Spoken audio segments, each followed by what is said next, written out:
اعوذ باللہ من الشیطان الرجیم بسم اللہ الرحمن الرحیم السلام علیکم ورحمۃ اللہ وبرکاتہ۔ حضرت مولانا احمد پاشا قادری صاحب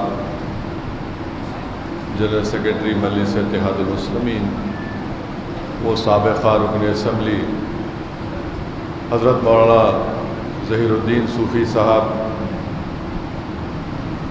مجلس اتحاد المسلمین کے تمام صدر معتمدین اراکین و اراکین بلدیہ، بزرگان قوم اور ملت، غیور نوجوان ساتھیوں، عزیزان ملت، ابھی آپ اور ہم نے علماء کرام کی تقاریر کو سماعت فرمایا اور حضرت مولانا نعمت اللہ صاحب نے اس بات کا ذکر کیا کہ ہم اس ماہ مبارک کے آخری دہے میں یعنی آخری 10 دن میں آ چکے ہیں، اور اللہ کے رسول صلی اللہ علیہ وسلم نے حدیث شریف میں ارشاد فرمایا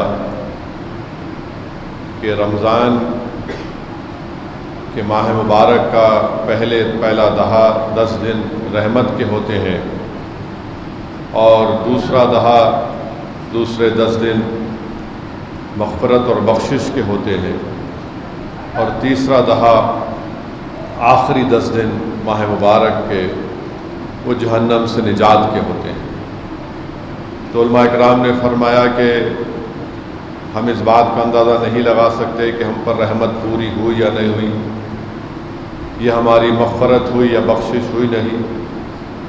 ہم ضرور امید کر سکتے ہیں اللہ سے کہ اللہ اس کو پورا کرے گا، مگر اللہ سبحانہ و تعالیٰ آپ کو اور ہم کو اور مجھے یہ موقع دے رہا ہے کہ ہم اس ماہ مبارک کے آخری 10 دن میں ہم جہنم سے نجات کی بھیک اللہ سے مانگیں۔ ہمارے اعمال میں بہت سے گناہ ہیں، غلطیاں ہیں، اور توبہ اللہ کرنے کا موقع اللہ ہم کو دے رہا ہے۔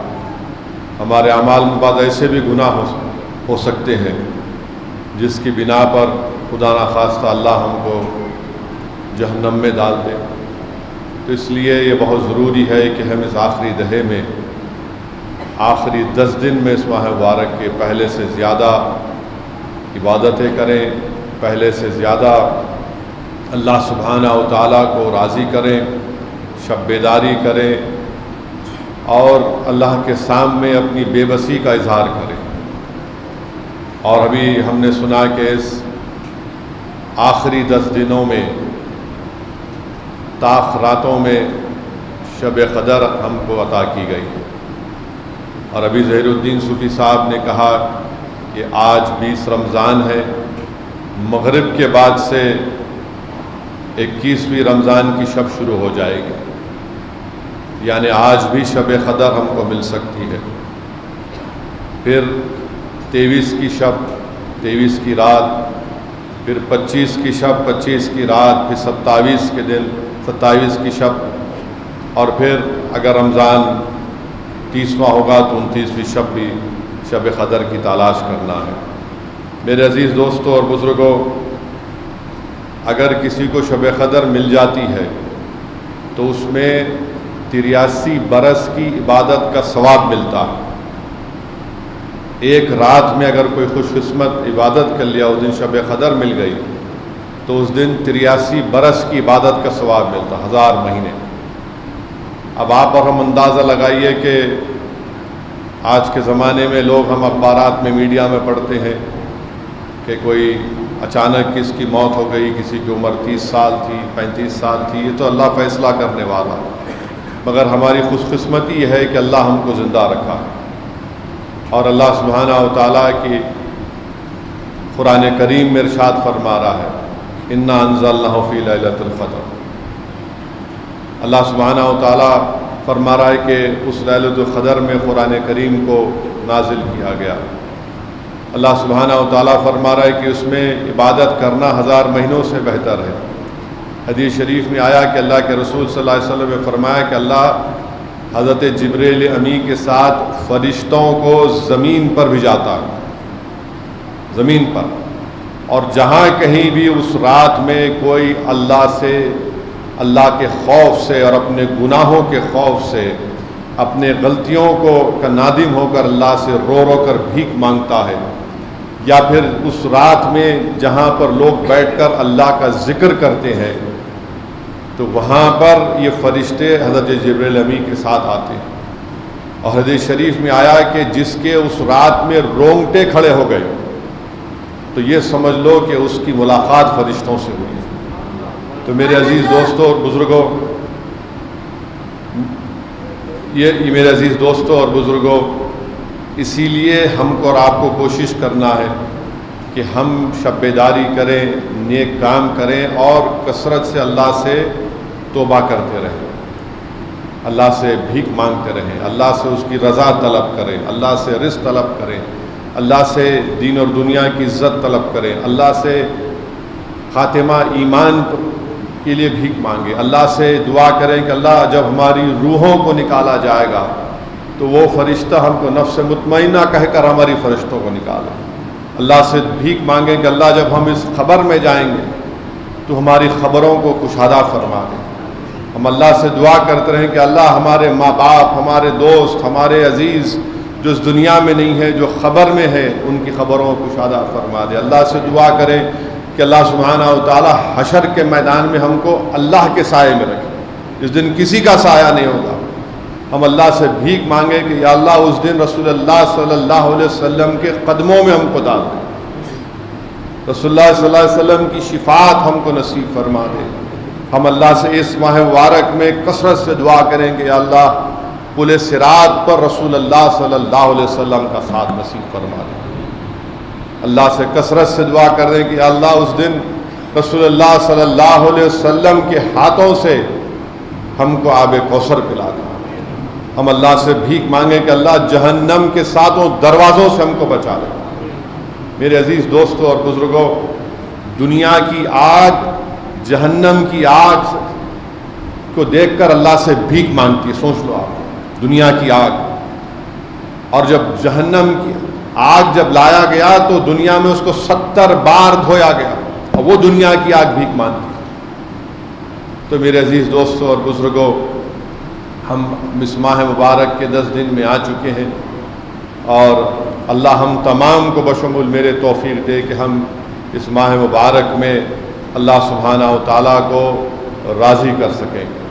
اس ماہ مبارک میں اللہ سبحانہ و تعالیٰ نے اپنا کلام قرآن کریم کو نازل کیا، اور حدیث شریف میں آیا کہ روزہ اور قرآن حشر کے میدان میں اللہ سے اس پڑھنے والے کے لیے اور روزہ رکھنے والے کے لیے شفا کی دعا کرے گا، شفاعت کی بات کرے گا۔ روزہ کہے گا یا اللہ یہ دن بھر بھوکا تھا میرے لیے، تو اس کے حق میں میری شفاعت قبول فرما۔ قرآن کریم اللہ سے کہے گا یا اللہ میں نے اس کو رات بھر جگایا، اس کے لیے میری شفاعت قبول فرما۔ تو میرے عزیز دوستوں اور بزرگوں، قرآن کریم کی تلاوت کرنا، قرآن کریم کو بار ترجمے سے پڑھنا، قرآن کریم کو مفسرین کے پیروں کے پاس بیٹھ کر سننا اور سمجھنا، اور پھر اللہ سے دعا کرنا ہے کہ اللہ ہم کو توفیق دے اس پر عمل کر سکے۔ میرے عزیز دوستوں اور بزرگوں، مجھے یاد آ رہا ہے حاجی امداد اللہ مہاجر مکی رحمۃ اللہ علیہ کی کتاب، یہ بانی جامع نظامیہ حضرت انوار اللہ شاہ فاروقی رحمۃ اللہ علیہ کے پیر و مرشد تھے۔ حاجی امداد اللہ مہاجر مکی اپنی کتاب میں واقعہ لکھتے ہیں کہ 2 میاں بیوی تھے، اور ان کو بڑی ایک دل میں ایک طلب تھی، ایک بڑی طلب تھی، جستجو تھی کہ ہم کو قرآن کریم مل جائے، قرآن کریم ہم کو مل جائے۔ اور آپ کو جس زمانے کی میں بات کر رہا، حاجی امداد اللہ مہاجر مکی اس رحمۃ اللہ علیہ اس ملک کی آزادی کے لیے بھی حصہ لیے تھے۔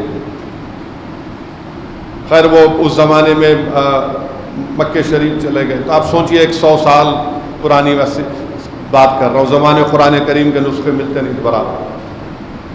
وہ میاں بھی بڑے تڑپتے تھے کہ ہم کو قرآن مل جائے، قرآن مل جائے، نہ پڑھنا آتا قرآن،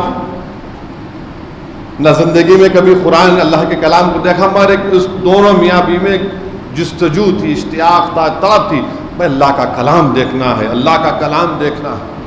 اور ہر ایک سے پوچھتے کہ بھائی اللہ کا کلام کیسا, تو بولے رہے وہ بہت مشکل چیز ہے. اس زمانے میں پرنٹنگ پریس نہیں تھا تو لکھتے تھے کاغذات پر, اور بڑی قیمتی چیز ہوتی تھی.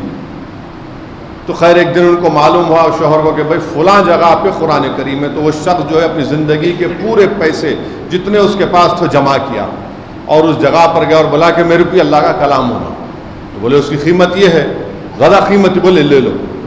جیسا وہ کلام کو اپنے ہاتھ میں پکڑا, حاجی امداد اللہ مہاجر مکی کتاب میں لکھتے کہ اس پر رخت طاری ہو گئی, رونا شروع کر دیا. کبھی قرآن کو چوم رہا, کبھی اپنے سر پہ رکھ رہا, کبھی اپنے سینے پہ لگا رہا, اور یہ رقت طاری ہو گئی. پھر اپنے جب گھر کو آیا تو وہی کیفیت اس کی بیوی کی ہو گئی, وہی کیفیت کہ بیوی اپنے سر پہ رکھ رہی ہے, آنکھوں سے چوم رہی ہے, سینے سے لگا رہی ہے. اب ان کو یہ سوچنا پڑا کہ ہم اس کو کہاں پہ رکھیں گے, گھر میں کس مقام پر رکھیں گے. اب ان کو سمجھ میں نہیں آیا کہ کوئی ایسی جگہ نظر نہیں آئی کہ قرآن کریم کو رکھیں, اس کی عظمت قرآن کلام کی. تو خیر بہرحال یہ سلسلہ چلتا رہا. تو چند دنوں کے بعد یہی کیفیت رہی. اچانک وہ کیا ہوا کہ ان کی زبان سے وہ قرآن کے کلام کو پڑھنا شروع کر دیا, اپنی زبان سے قرآن کے کلام کو پڑھنا شروع کر دیا. حاجی امداد اللہ مہاجر مکی لکھتے ہیں کہ اللہ نے اپنے کلام کو ان کے سینے میں منتقل کر دیا. اب وہ حال یہ ہو گیا کہ پہلے سے زیادہ رونا شروع کر دیا کہ اللہ تو نے ہم پر کیا کرم کر دیا جو ہم تیرے کلام کو نہیں دیکھے, ہم اس کو پڑھنا نہیں جانتے تھے, صرف اس کو دیکھنے کے لیے, اس کو اپنے ہاتھوں میں اٹھا کر محسوس کرنے کے لیے ہم تڑپتے تھے. تو نے وہ کلام کو ہمارے سینے میں ڈال دیا. اور پھر روتے تھے. خیر اس کے بعد اللہ سبحانہ و تعالیٰ ان کی روحوں کو قبض کر لیا. تو اس سے معلوم ہوا قرآن کریم سے جو محبت کرتا ہے اللہ سبحانہ و تعالیٰ ان کو اس طرح انعام سے نوازتا ہے. پھر ایک بار خواجہ ہندل ولی معین الدین چشتی اجمیری رحمۃ اللہ علیہ کے پاس ایک خاتون آئی اور کہا کہ میرا معصوم بچہ ہے, اس پر حضرت آپ اس کو قرآن سکھا دیجئے, اس کو آپ توجہ کر دیجئے اس کے اوپر. تو سلطان ہند خواجہ غریب نواز حضرت حمید الدین ناگوری رحمۃ اللہ علیہ کہتے ہیں کہ آپ اس بچے کو قرآن پڑھاؤ. اس بچے کو لیتے ہیں اور بچے سے بولتے ہیں کہ بیٹا پڑھو اعوذ باللہ من الشیطان الرجیم. پہلی مرتبہ آپ ایک چھوٹے بچے کو پڑھا رہے ہیں تو بچہ جو ایک ہی سانس میں بول دیا اعوذ باللہ من الشیطان الرجیم. حمید الدین ناگوری رحمۃ اللہ علیہ بولتے ہیں یہ تو میں سکھا رہا ہوں اس کو اعوذ باللہ, یہ ایک ساتھ بول دیا. پھر اس کو بولتے چلو اب تم الف لام میم پڑھو, تو وہ شروع کر دیا الف لام میم ذالک الکتاب بولا رہے گا. تو سلطان ہند خواجہ غریب نواز معین الدین چشتی اجمیری اس بات کو سمجھ گئے اور بولے نہیں اس کی اماں کو بلاؤ. اس کی ماں کو بلایا اور اس سے پوچھو کہ اس نے اس بچے کی پرورش کیسے کی. اس ماں کو بلایا گیا تو اس ماں نے کہا کہ جب یہ بچہ میرے پیٹ میں تھا میں 16 پارے حفظ کر لی قرآن کے, اور یہ بچہ قرآن کو اگر آپ دیں گے تو قرآن دیکھ کے نہیں پڑھ سکتا, اور یہ جو پڑھے گا صرف 16 پارے تک پڑھ سکتا, اس کے آگے نہیں پڑھ سکتا. تو خواجہ غریب نواز نے اس بچے پر نظر کی. یہ اہل دل کا معاملہ ہوتا ہے, نظر کرتے نا اہل دل, اس پر نظر کی اور خواجہ غریب نواز کے پاس وہ لڑکا رہا. اور بعد میں دنیا نے اس بچے کو کیا نام سے جانا, قطب الدین بختیار کاکی رحمۃ اللہ علیہ.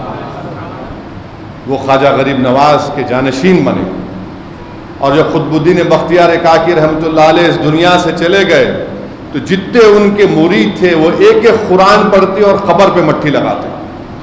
اسی لیے آپ دیکھیں خواجہ قطب الدین بختیار کاکی رحمۃ اللہ علیہ خبر بڑی ہے.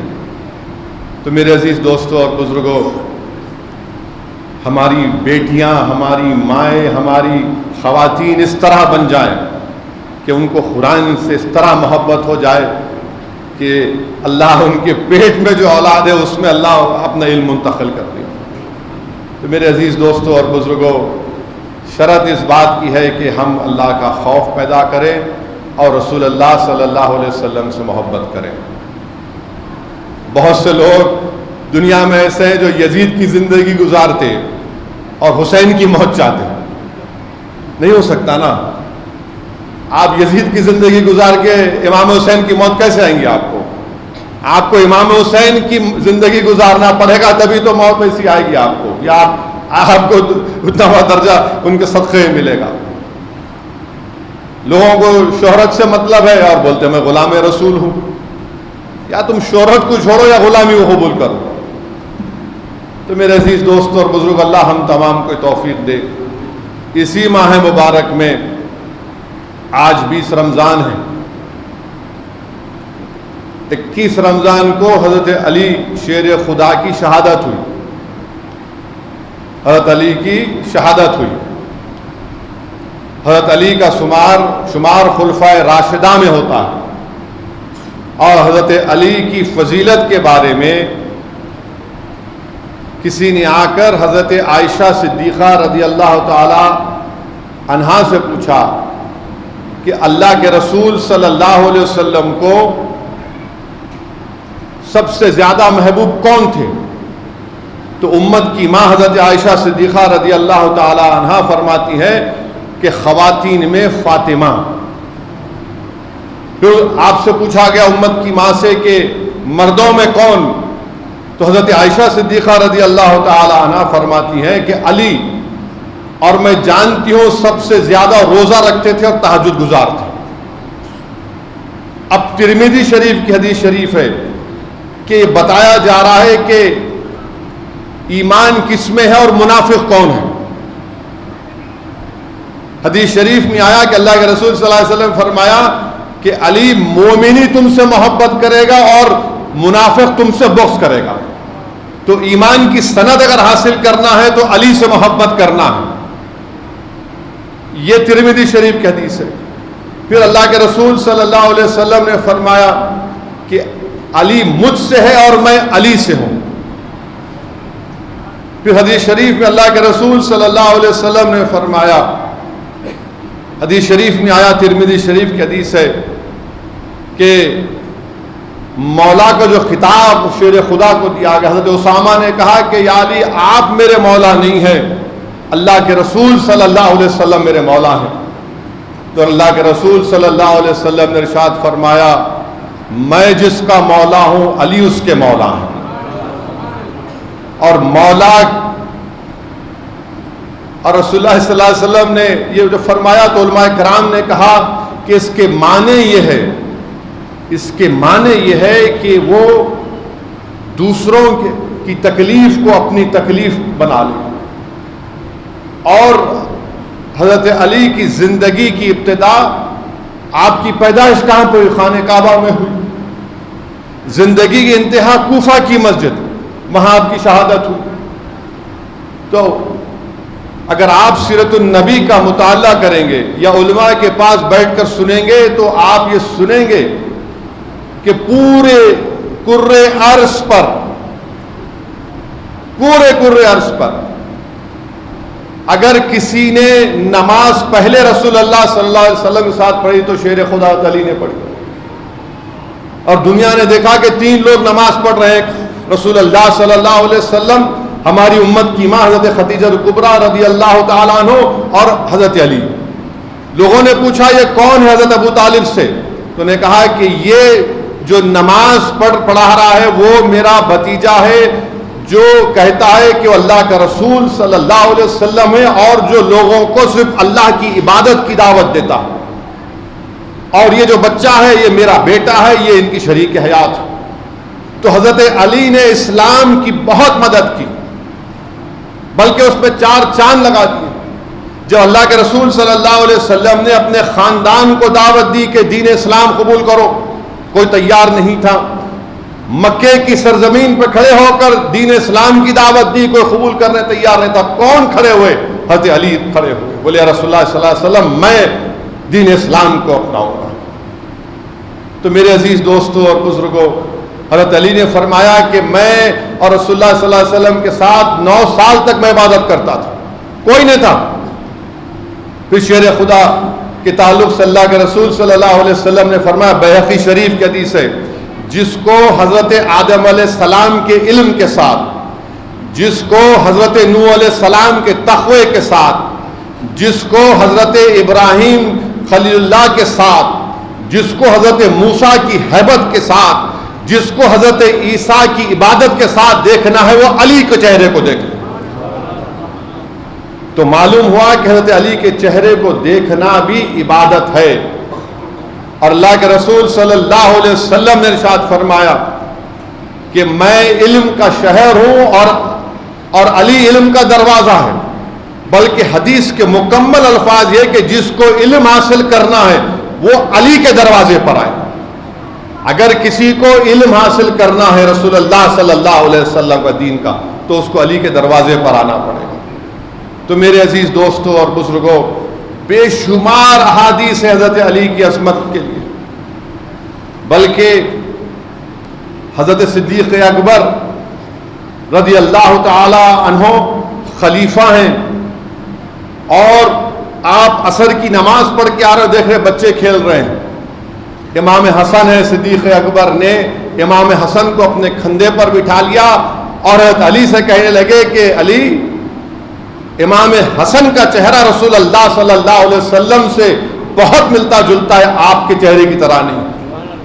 حضرت علی مسکرا دیے، اور حضرت علی نے اپنے ایک بیٹے کا نام ابو بکر بھی رکھا۔ حضرت علی نے صدیق اکبر کے بیٹے محمد بن ابو بکر کو ایک علاقے کا گورنر بھی بنایا۔ پھر اگر آپ مطالعہ کریں گے تو فاروق اعظم کے دور خلافت میں، فاروق اعظم کے دور خلافت میں فاروق اعظم کا مشہور ایک مقولہ ہے کہ اگر ابو الحسن نہ ہوتے تو عمر فاروق ہلاک ہو جاتا تھا۔ فاروق اعظم کہہ رہے ہیں کہ ہر پیچیدہ سے پیچیدہ مسئلہ ہوتا فاروق اعظم بولتے کہ کہاں ہے ابو الحسن، حضرت علی کی کنیت۔ اور پھر یہ جو مسجدوں میں جنتری لگی ہوئی، آپ دیکھتے جنتری ہے یہاں پر، جو جنتری ہے نا یہاں پر، یہ جنتری لگی ہوئی ہے، یہ جنتری کس نے ایجاد کی؟ فاروق اعظم رضی اللہ تعالیٰ عنہ کے دور میں آپ نے مشورہ کیا کہ جنتری کا آغاز بنانا ہے، کیسے آغاز کریں؟ تو شیر خدا تھے جس نے کہا کہ ہجرت کے سال سے شروع کرو، ہجرت کے سال سے، جب رسول اللہ صلی اللہ علیہ وسلم نے مدینے کو ہجرت کی اس سال سے شروع کرو۔ پھر جب فاروق اعظم بیت المقدس فتح ہوا جا رہے تھے، مشورہ کیا، صحابہ نے کہا، بعض صحابہ کی رائے دی کہ مت جائیے، شیر خدا نے کہا آپ جائیے، تاریخی موقع ہے، آپ جائیے بیت المقدس کو، مسجد اقصیٰ کو۔ اور جب فاروق اعظم گئے تو قائم مقام شیر خدا حضرت علی کو بنایا مدینے میں۔ تو میرے عزیز دوستوں اور بزرگوں، اللہ کے رسول صلی اللہ علیہ وسلم کا حدیث شریف ہے کہ اللہ کے رسول صلی اللہ علیہ وسلم نے امام حسن امام حسین کا ہاتھ پکڑ کے فرمایا کہ جو ان سے محبت کرتا ہے، جو ان کے ماں باپ سے محبت کرتا ہے، وہ جنت میں میرے ساتھ ہوگا۔ اور اللہ کے رسول صلی اللہ علیہ وسلم نے فرمایا کہ جو علی کو اذیت دے گا وہ مجھے دے گا۔ رسول اللہ صلی اللہ علیہ وسلم نے فرمایا کہ جو علی سے محبت کرتا ہے وہ مجھ سے محبت کرتا ہے، اور جو مجھ سے محبت کرتا ہے وہ اللہ سے محبت کرتا ہے۔ تو میرے عزیز دوستوں اور بزرگوں، حضرت علی شیر خدا کے بے انتہا احسانات دین اسلام پر، بے انتہا۔ اگر کوئی بولنا شروع کر دے تو گھنٹوں گھنٹوں اس میں لگ جائیں گے۔ میرے عزیز دوستوں اور بزرگوں، شیر خدا حضرت علی کوفہ کو دارالحکومت منتقل کرتے ہیں، اور ایک دن کوفہ کی مسجد میں حضرت علی خطبہ دے رہے ہیں۔ ایک طرف امام حسن ہے، ایک طرف امام حسین رضی اللہ تعالی عنہ ہے۔ اور شیر خدا امام حسن سے پوچھتے ہیں کہ رمضان کے کتنے دن ہو گئے؟ امام حسن فرماتے ہیں 13 دن۔ امام حسین سے پوچھتے ہیں اور کتنے دن باقی ہیں؟ تو 17 دن۔ تو شیر خدا کی آنکھ میں آنسو آ جاتے ہیں، آنکھ سے آنسو نکل جاتے ہیں۔ پھر شیر خدا فرماتے ہیں کہ لوگوں، تم یہ مت سمجھو کہ میں موت سے ڈر کر اپنے آنکھ میں آنسو لاؤں، میں تو تیار ہوں موت کے لیے، میں شہادت کے لیے تیار ہوں۔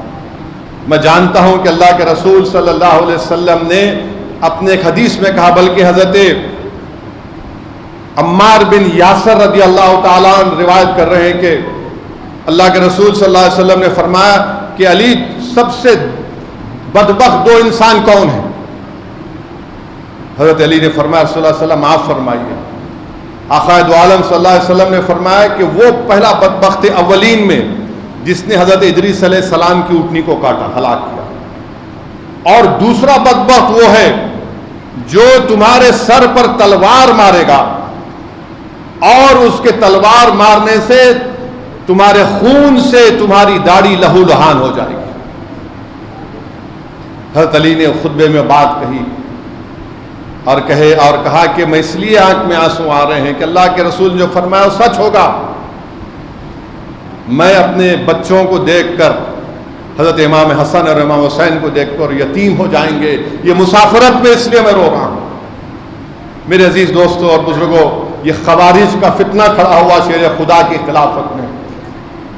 نجران ایک جگہ ہے اور اللہ کے رسول صلی اللہ علیہ وسلم نے بتا دیا تھا کہ ایسے لوگ ہوں گے جو دین سے ایسا نکل جائیں گے جیسا تیر کمان سے نکل جاتا ہے، یعنی اگر آپ دیکھیں گے تو بولیں گے بڑے تقوی والے ہیں، ان کے چہرے کو دیکھ کے بولیں گے بڑے نیک ہے، بڑے پرہیزگار ہے، بڑے قرآن کے قاری ہیں، مگر وہ دین سے نکل گئے۔ آقا دو عالم صلی اللہ علیہ وسلم نے فرمایا، اور آقا نے فرمایا کہ ان کا ایک نیک اور بہادر لوگوں سے مقابلہ ہوگا، اور اس کی قیادت کون کرے گا؟ اس شخص کا نام یاد نہیں آ رہا میرے کو، اس شخص کا نام بھی آقا نے دو عالم صلی اللہ علیہ وسلم فرمایا اور کہا کہ اس کے ہاتھ، اس کا رنگ کالا ہوگا، اس کے ہاتھ موٹے ہوں گے اور عورتوں کے پستان کی طرح ہوگا، اور اس پر گھوس کے دم کی طرح اوپر بال ہوں گے۔ اللہ کے رسول صلی اللہ علیہ وسلم نے فرما دیا تھا۔ تو شیر خدا نے ان خوارج کے پاس حضرت ابن عباس کو بھیجایا اور کہا کہ ان کو سمجھاؤ جنگ مت کرو، کم سے کم مجھ سے، شیر خدا نے فرمایا کہ مجھ سے جنگ مت کرو، خاموش ہو جاؤ۔ بولے نہیں ہم تو جنگ کریں گے۔ پھر جب فوج تیار ہوئی پھر بھی جایا تو بعض راضی ہوئے، بعض جنگ کے لیے تیار ہو گئے۔ تو عبداللہ بن جنزوب ایک صاحب تھے، انہوں نے کہا کہ میں تو اب دیکھوں گا علی کو، اگر علی نے جو فرمایا کہ نجران کے ندی سے کوئی آگے نہیں بڑھے گا، اگر کوئی آگے بڑھ گیا تو میں شیر خدا سے مقابلہ کروں گا، کیونکہ میں یہ دیکھنا چاہ رہا ہوں کیا وہ بات کہہ رہے ہیں جو رسول اللہ اور اللہ نے ان کو بتائی ہے، یا پھر اپنی مرضی سے بول۔ تو ایک قاصد آ کے بولا کہ یہ خوارج کی فوج نکل گئی۔ شیر خدا بولے نہیں ہو سکتا۔ دوسرے نے کہا میں دیکھا ہوں، شیر خدا بولے نہیں۔ تیسرے نے کہا نہیں، جب جا کر دیکھے جو فوج وہاں پہ تھی نہیں، وہاں پہ جب شیر خدا جب گئے تو ایک پجاری تھا، بولا کہ آج آپ جنگ مت کرو، آج آپ جنگ مت کرو، یہ ستارے آپ کے صحیح نہیں ہیں۔ شیر خدا کو بول رہا ہے، حضرت علی کو کہہ رہا تھا۔ علی نے کہا کہ تیرے کو معلوم یہ فلاں ستارے کا اس کی رفتار کیا ہوتی بتا؟ بولا میں تو اس کا نام ہی نہیں سنا۔ شیر خدا سے پوچھے بتا یہ ستاروں کے بارے میں جانتا؟ نہیں جانتا۔ پھر شیر خدا بولے تیرے زمین کے نیچے ایک خزانہ ہے، تو جانتا؟ بولے ہاں تیرے پیروں کے نیچے ایک خزانہ ہے، اس میں اتنے اشرفیاں ہیں۔ اور پھر شیر خدا نے فرمایا کہ سن، مجھے محمد صلی اللہ علیہ وسلم نے بتا دیا ہے کہ ان سے جنگ ہوگی، ان کے پورے لوگ مارے جائیں گے، میرے 10 لوگ شہید ہوں گے اور ان کے 10 لوگ بچیں گے۔ اور آقا نے فرمایا کہ اس میں وہ شخص بھی ہوگا جس کے بارے میں رسول اللہ صلی اللہ علیہ وسلم نے بتایا۔ جب جنگ ہوئی تو ویسے ہی ہوا، نتیجہ وہی نکلا۔ شیر خدا نے کہا کہ اس کو تلاش کرو جس کے آقا دو عالم صلی اللہ علیہ وسلم نے نشاندہی کی۔ ڈھونڈے نہیں ملا تو 40 خوارج کے لاشوں کے نیچے ملا ہوا۔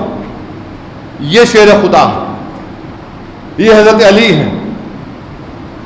تو پھر جب 19 رمضان کی رات آئی، حضرت علی اپنے صحن میں نکل کر آسمان کو دیکھ کے یہ بولتے کہ ہاں میں اسی مہینے میں جانے والا ہوں، میں اسی مہینے میں جانے والا ہوں اللہ سبحانہ و تعالیٰ کے پاس۔ بلکہ شہادت نامہ میں محدث دکن حضرت عبداللہ شاہ صاحب قبلہ رحمۃ اللہ علیہ لکھتے ہیں کہ جب رسول اللہ صلی اللہ علیہ وسلم مکے سے مدینے کو ہجرت کر رہے تھے، اللہ نے حکم دیا کہ آپ ہجرت کرو، اور اللہ کے رسول صلی اللہ علیہ وسلم نے حضرت علی سے کہا کہ تم میرے بستر پر آرام کرو، آپ میرے بستر پر آرام کریے. وہ لمبا قصہ ہے، اس کے مختصر بیان کر رہا ہوں. تو پھر اللہ سبحانہ و تعالی حضرت جبرائیل اور میخائیل علیہ السلام سے پوچھتا. حضرت محدث دکن لکھ رہے ہیں کہ کیا تم نے کبھی ایسا دیکھا کہ ایک بھائی اپنے دوسرے بھائی کے لیے جان دے سکتا ہے؟ کیا تم ایک دوسرے کے لیے جان دے سکتے ہو؟ اللہ حضرت جبرائیل اور میخائیل علیہ السلام سے پوچھ رہا ہے. تو دونوں عرض کرتے ہیں اللہ آپ کا حکم ہوگا تو ہم دے دیں گے، مگر ہم کیوں دیں؟ اللہ فرماتا ہے جا کے دیکھو مکے میں حضرت علی رسول اللہ صلی اللہ علیہ وسلم کے لیے اپنی جان کو دینے تیار ہو. اور اللہ حکم فرماتا ہے حضرت جبرائیل اور میخائیل علیہ السلام کو جاؤ، جا کے شیر خدا کی حفاظت کرو. اور جبرائیل علیہ السلام دیکھ کر کہتے ہیں کہ علی کیا آپ کا مقام ہے کہ ملائکہ میں اللہ نے آپ کا ذکر کیا. میرے عزیز دوستوں اور بزرگوں، 19 رمضان کی رات کو شیر خدا دیکھتے ہیں، اور جو اپنے گھر سے نکلتے ہیں فجر کی نماز کے لیے، تو گھر کا جو خاص ہوتا ہے نا، وہ خاص آپ کے دامن کو پکڑ لیتا ہے. وہ گھر کا خاص آپ کے دامن کو پکڑ لیتا ہے. لوگ اس کو چھڑانا چاہ رہے تو شیر خدا فرماتے نہیں نہیں، اس کو مت روکو، یہ جانتا ہے کہ میں اس سے جدا ہو رہا ہوں، میری جدائی میں تڑپ رہا ہوں. پھر حضرت علی اپنے بیٹوں کے ساتھ، اپنی بیٹیوں کے ساتھ بغل گیر ہوتے ہیں. محدث دکن اپنی کتاب میں لکھتے ہیں کہ آپ کے گھر کے دور و دیوار سے الفراق الفراق کی آوازیں آ رہی تھی. ابن ملجم کون تھا جس نے حضرت علی، ملعون کون تھا؟ جب یہ خوارج پر کامیابی ملی جنگ میں، یہ شخص حضرت علی نے پوچھا کہ کون جا کر اطلاع دے گا کہ خوارج پر کم ملی؟ یہ کھڑا ہو گیا، میں دیتا ہوں. حضرت علی اس طرف دیکھے نہیں، خیر ہو گیا، اطلاع کیا. اور جنگ جیتنے کے بعد سب لوگ تحفہ دے رہے تھے تو ابن بلجم لا کر ایک تلوار دیا حضرت علی کو. حضرت علی منہ پر ڈھالا. پھر وہ آ کے بولا کہ یا علی آپ نے میری تلوار کو قبول نہیں کیا. بولے تو اس سے اپنے مقصد میں کامیاب ہونا چاہتا، میں تیری تلوار نہیں لوں گا. وہ چیخ مارنا شروع کر دیا، نہیں نہیں، میں تو اپنا وطن چھوڑ کے آیا ہوں آپ کے لیے، میں تو قربانیاں دیا ہوں آپ کے لیے، آپ کیا کہہ رہے ہیں؟ آپ چاہے تو میرا ہاتھ کاٹ دیجئے. تو شیر خدا نے کہا کہ تو نے ایسا کوئی کام ہی نہیں کیا جس سے قصاص کرو. جب فجر کی نماز میں شیر خدا گئے اور جیسا ایک رکوع میں گئے، ابن ملجم اپنی تلوار میں، ملعون اس خبیث کی تلوار زہر آلودہ تھی، اس نے تلوار لے کر شیر خدا کے سر مبارک پر مارا. اور اس جگہ پر وار پڑا جب جنگ خندق میں حضرت علی کے سر مبارک پر زخم آیا تھا، اور سر مبارک پر تلوار لگی اور خون بہنا شروع ہوا. تو حضرت علی کی زبان سے کیا جملہ نکلا؟ شیر خدا کی زبان سے کیا جملہ نکلا؟ رب کعبہ کی قسم، میں اپنے مقصد میں کامیاب ہو گیا، میں کامیاب ہو گیا. رب کعبہ کی قسم، میں اپنے مقصد میں کامیاب ہو گیا، میں کامیاب ہو گیا. محدث دکن لکھتے ہیں کہ کیسے لوگ ہیں کہ اپنی زندگی ختم ہو رہی ہے، اس میں آپ دنیا سے جا رہے ہیں، کہہ رہے کہ میں زندگی کو پا لیا. کیونکہ رسول اللہ صلی اللہ علیہ وسلم نے فرمایا تھا، یعنی تلوار ایسا مارا اس نے کہ سر کے اندر تک چلے گئے. شیر خدا کو اپنے گھر میں لایا گیا. لوگوں نے پوچھا کون تھا یہ؟ تو بولے ابھی آئے گا وہ، آپ دیکھیے. حضرت علی نے فرمایا کہ ابھی آئے گا. شیر خدا نے فرمایا ابھی آئے گا. وہ اپنے گھر کو گیا، وہ ملعون ابن ملجم، اور اس کے بھائی نے پوچھا تو پریشان کیوں ہے؟ تیری تلوار میں خون کیسا ہے؟ کیا تو نے علی کو مارا؟ تو نہ بولنے جگہ پہ ہاں بولتا. اس کو پکڑ کر لے کر آئے علی کے پاس. شیر خدا نے اس کو دیکھا اور کہا کہ ملعون تو نے مجھ پر کیوں وار کیا؟ تو نے کیوں وار کیا مجھ سے؟ بعد میں علی وصیت کرتے ہیں اگر میں زندہ رہا تو اس کا حساب میں کروں گا، اور اگر میں زندہ نہیں رہوں گا تو امام حسن سے کہا کہ اس کو جیل میں رکھو اور اس سے اچھا برتاؤ کرو، اور ایک ہی وار میں اس کی گردن مارنا، 2 وار نہیں کرنا. آپ دیکھیے اس وقت میں بھی اللہ کے قانون کا کتنا پاس و لحاظ ہے. اور پھر شیر خدا کیا بولتے ہیں اس کو دیکھ کر، اس ملعون کو، اس کو شربت پلاؤ، اس کو شربت پلاؤ. کوئی اپنے مارنے والے کو شربت پلاتا؟ وہ بولتا نہیں پیتا، اس میں زہر ہوں گا. حضرت علی بولتے کہ تو اگر آج پی لیتا نا تو حشر کے میدان میں آب کوثر نہیں پیتا، پہلے تجھے پلا کر. میرے بھائی یہ شیر خدا ہے. یہ جو دین ہم کو ملا نا، یہ دین ایسے نہیں مل گیا ہم لوگوں کو، یہ کوئی بادشاہ کے محل سے نہیں ملا، یہ ہریالی پہ چل کے نہیں ملا دین ہم کو. اس میں شیر خدا کی قربانی ہے، اہل بیت کی قربانیاں ہیں، بی بی فاطمہ کی تکالیف ہیں. واقعہ حدیث شریف میں آیا، بلکہ واقعات میں آیا کہ حضرت علی ایک دن ایک وقت حج کرنے گئے، تو حج جب کر رہے ہیں تو ایک آدمی کعبۃ اللہ کو دیکھ کے دعا کر رہا، یا اللہ 4000 دینار دے دے نہیں تو میں تیرے کپڑے کو پھاڑ دیتا ہوں. علی اس سے بولتے کیا بول رہا ہے تو؟ وہ بولتا اللہ ہی دینے والا ہے نا میرے کو. حضرت علی بولتے خاموش ہو جا، مدینے کو آؤ، آ کے مجھ سے ملاقات کرو. وہ جاتا ہے مدینے کو.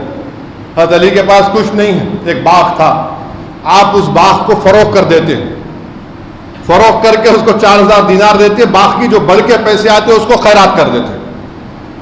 اور جب واپس آتے تو حضرت فاطمہ سے کہتے ہیں کہ میں نے اپنے باغ کو بیچ کر جنت میں گھر خرید لیا. حضرت فاطمہ بولتی کہ اچھا کیا آپ نے اس کو دیا، ہمارے امام حسن اور حسین ہیں، ان بچوں کے لیے تو کچھ رکھ لیتے آپ، ان بچوں کے لیے تو کچھ رکھ لیتے اور ان کا گریبان پکڑ لیتے، ان کا گریبان پکڑ لیتے. اور بولتے نہیں آپ نے بی بی فاطمہ ان کا گریبان پکڑ لیتے. اللہ سبحانہ و تعالیٰ جبریل امین کو رسول اللہ صلی اللہ علیہ وسلم کے پاس بھیجاتا ہے کہ جا کر میرے حبیب سے کہو کہ فاطمہ کی قید سے اس کے قیدی کو چھڑائے.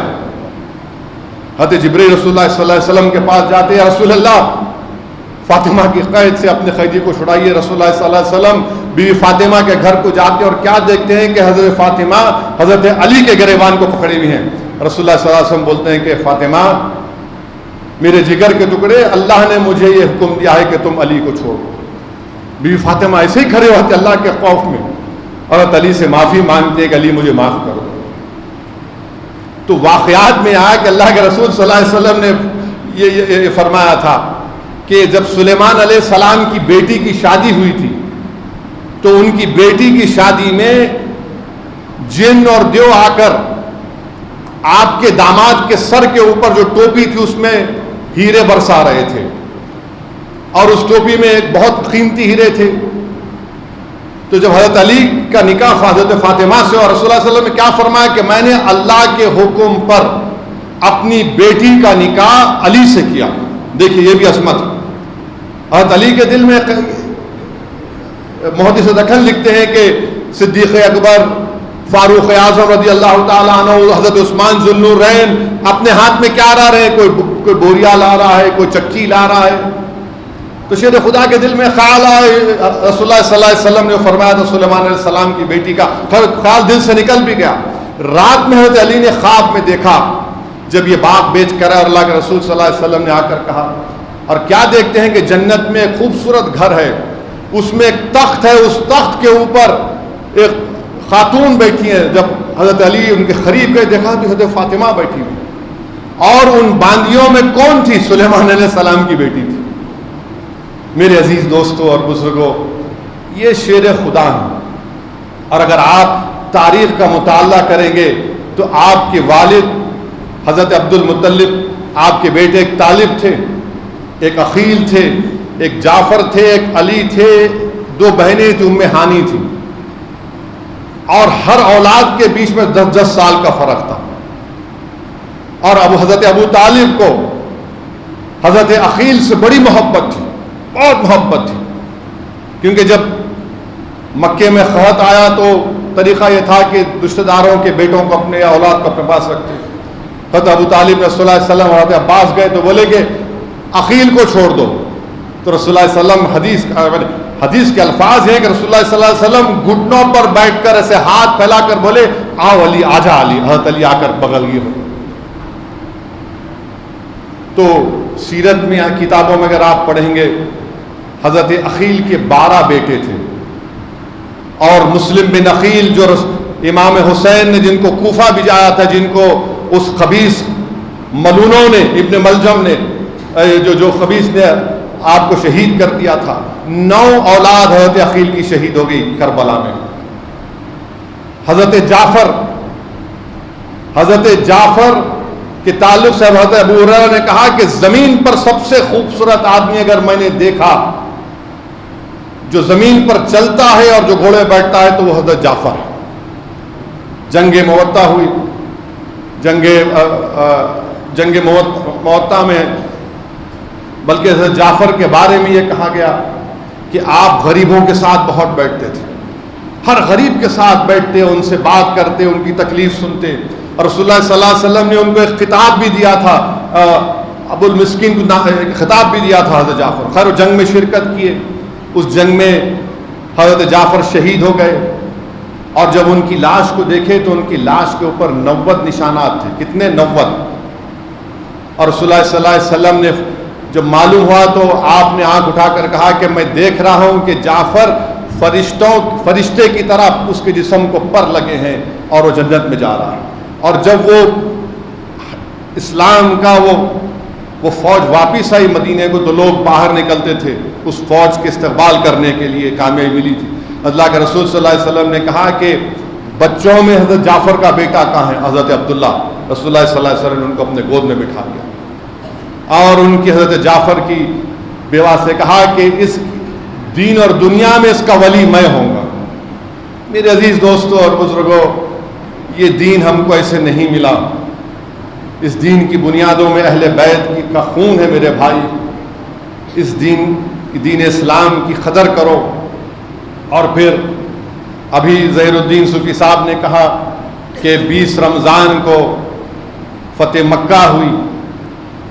53 برس رسول اللہ صلی اللہ علیہ وسلم نے مکے میں گزارے. 53 برس، پیدائش سے لے کر، بچپنے سے لے کر، پھر آپ کا نکاح حضرت خدیجہ کبریٰ سے ہوا، پھر دین کی دعوت آپ نے دی.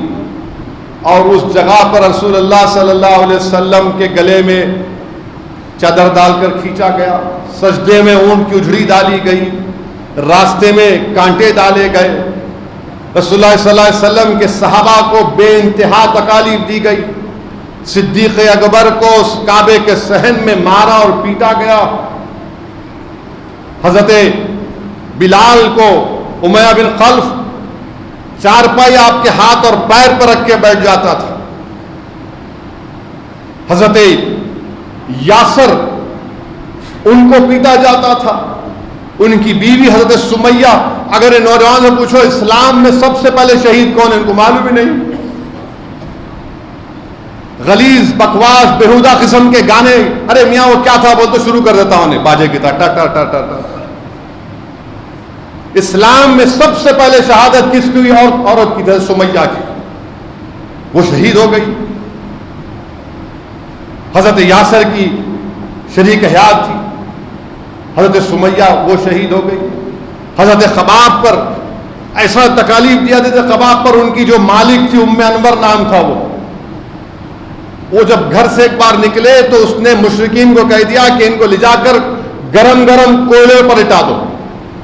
کوئلے پر لٹا دیا، مانے جسم کی چربی پگھل گئی، ان کی جسم کی چربی پگھل گئی. اور پھر وہ رسول اللہ صلی اللہ علیہ وسلم جو ان کی تکالیف کو دیکھے تو کعبۃ اللہ کو رسول اللہ صلی اللہ علیہ وسلم کے پاس تشریف فرما تھے. آقا نے دعا فرمائی اللہ حضرت خباب کی مدد فرما. اور ہوا یہ کہ ام انور کو ایسی بیماری ہو گئی کہ اس کو کسی نے بتا دیا کہ تیرے سر کا درد اس وقت دور ہوگا جب گرم گرم لوہا تیرے سر پر رکھیں گے تو تجھے راحت ملے گی. وہ کام حضرت خباب کو دیا گیا، لگاؤ تم. تو میرے بھائی رسول اللہ صلی اللہ علیہ وسلم مدینے کو اللہ کے حکم پر ہجرت کرتے ہیں. 6 ہجری میں رسول اللہ صلی اللہ علیہ وسلم خواب دیکھتے ہیں کہ سب صحابہ کرام کے ساتھ وہ مکے کو جا رہے ہیں اور بعد میں بعض کے بال پورے کٹ گئے یا بعض کٹیں گے. تو یہ اللہ کے رسول کا خواب وہی ہوتا ہے. تو رسول اللہ صلی اللہ علیہ وسلم پورے اپنے صحابہ کو حکم دیتے ہیں 6 ہجری میں کہ چلو اب مکے کو جانا ہے. جب گئے تو ایک مقام پر روک دیا گیا. ایک لمبی گفتگو ہے، صلح حدیبیہ کے نام سے مشہور ہے. وہاں پر یہ طے پایا گیا کہ اللہ کے رسول صلی اللہ علیہ وسلم اس سال عمرہ نہیں کریں گے، آئندہ سال آئیں گے اور ہتھیار ساتھ لے کے نہیں آئیں گے.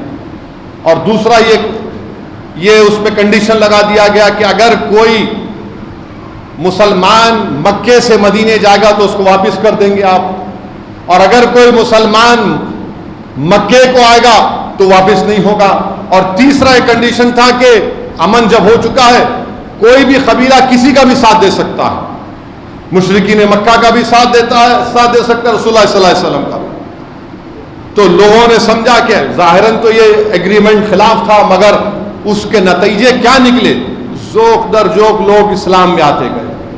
پھر سن 8 ہجری میں جو قبیلہ اسلام کی تائید میں تھا ان پر حملہ کیا ان لوگوں نے اس صلح حدیبیہ کے خلاف میں. تو رسول اللہ صلی اللہ علیہ وسلم 8 ہجری میں صحابہ کو بولے کہ چلو اب انہوں نے اس صلح کو توڑ دی ہے.